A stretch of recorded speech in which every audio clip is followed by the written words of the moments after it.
அனைவருக்கும் வணக்கம். இன்னைக்கு நம்ம ஆயத்தி கிச்சன்ல என்ன செய்ய போறோம்னா ஓமப்பொடி காரசாரமா செய்யலாம். எப்படி செய்யறதுன்னு பார்க்கலாம் வாங்க. நான் 1.5 டேபிள் ஸ்பூன் ஓமம் எடுத்திருக்கேன். இதை அரைச்சிக்கலாம். இதுல கொஞ்சம் 1/2 கப் தண்ணி விட்டு மறுபடியும் அரைச்சிக்கலாம். இப்போ பாருங்க, நல்லா அரைச்சிட்டோம். இப்போ இதை நல்லா வடிகட்டிக்கலாம். இப்போ ஃபுல் 1 கப் தண்ணி எடுத்தாச்சு மொத்தத்தில். இது நல்ல ஃப்ளேவர் தரும் நம்ம ஓமப்பொடிக்கு, அதனால தான் நம்ம அரைச்சி சேர்க்குறோம். 2 கப் கடலை மாவு, 1/2 கப் அரிசி மாவு, 1 டீஸ்பூன் மிளகாய்த்தூள், 1 டீஸ்பூன் உப்பு கரெக்டாக இருக்குங்க, அதிகமாக சேர்க்கவே தேவையில்ல. முக்கியமாக 1/2 டீஸ்பூன் பெருங்காயத்தூள். இதெல்லாம் நல்லா மிக்ஸ் பண்ணிக்கலாம். இப்போ தீபாவளி வந்துருச்சு. நம்ம இப்போ இந்த மாதிரி காரசாரமாக கொஞ்சம் இனிப்பாக கொஞ்சம் செய்ய போகிறோம். அதே மாதிரி நல்ல சூடான எண்ணெய் 2 டேபிள் ஸ்பூன் சேர்க்குறோம்.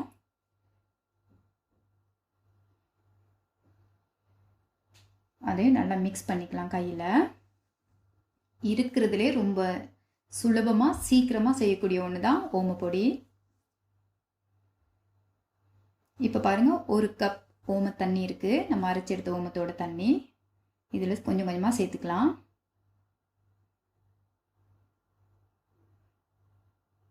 கொஞ்சம் கடலை மாவு அப்படின்னேக்கு கொஞ்சம் நமக்கு கஷ்டமாக தான் இருக்கும். கொஞ்சம் லூஸ் தன்மையோடு பிணைஞ்சிக்கலாம். பாருங்கள், எனக்கு கரெக்டாக இருக்குது 1 கப். இதுக்கு மேலே வேண்டாம். இதை இப்போ நல்லா எல்லாம் மிக்ஸ் பண்ணி பிணைஞ்சு எடுத்துக்கலாம். இந்த மாதிரி இப்படி இருக்கணும். இப்போ நம்ம வந்து இந்த உரலில் கொஞ்சமாக எண்ணெய் தடவிக்கலாம்.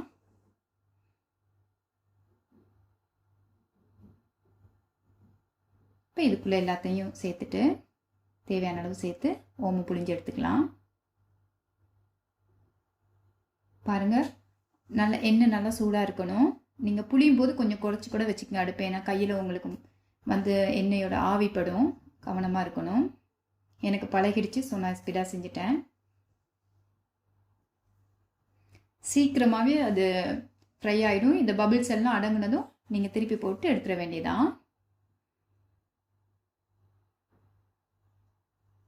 நம்ம முதல்ல தீபாவளினதும் என்ன ஓமப்பொடி போடுறீங்க அப்படின்லாம் நீங்கள் சொல்லக்கூடாது. எனக்கு காரம் பிடிக்கும், அதோட ஸ்வீட்டும் பிடிக்கும். ஸோ நான் காரத்திலிருந்து ஸ்வீட்க்கு போகலாமே அப்படின்னு ஆரம்பிச்சாச்சு.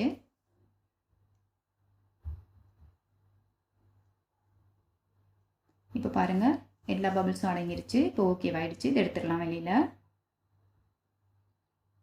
நல்லா டிஷ்யூ போட்டு அந்த ஆயிலெல்லாம் நல்லா ஃபில்டர் பண்ணி எடுத்துக்கோங்க எப்போவுமே.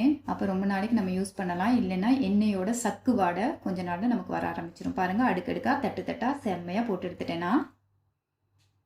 பாருங்கள், நம்ம ஓமப்பொடி எவ்வளோ சூப்பராக வந்திருக்கிறாரு அப்படின்னு.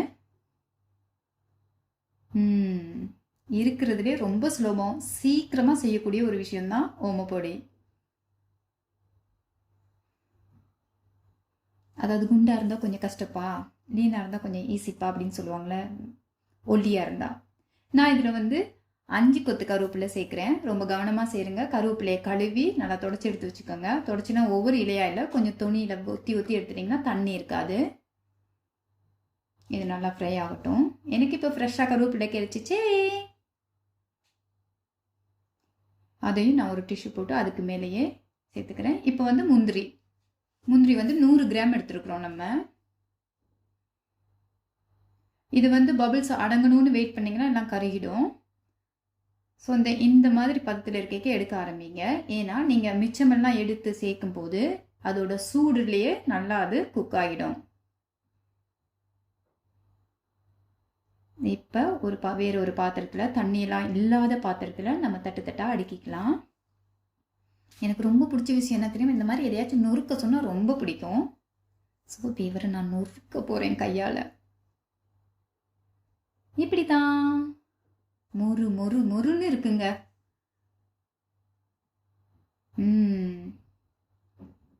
எவ்வளோ சீக்கிரமாக செஞ்சாச்சு இல்லை? இப்போ பாருங்கள், கருவேப்பிலை நல்லா பொரிச்சாச்சு, முந்திரியும் பொரிச்சாச்சு. நல்லா இப்படி டிஷ்யூவாலே நல்லா தொடச்சிக்கலாம். இப்போ இருக்கிற ஆயிலெல்லாம் நல்லா ஃபில்டர் ஆகிடும். பாருங்கள் இந்த மாதிரி.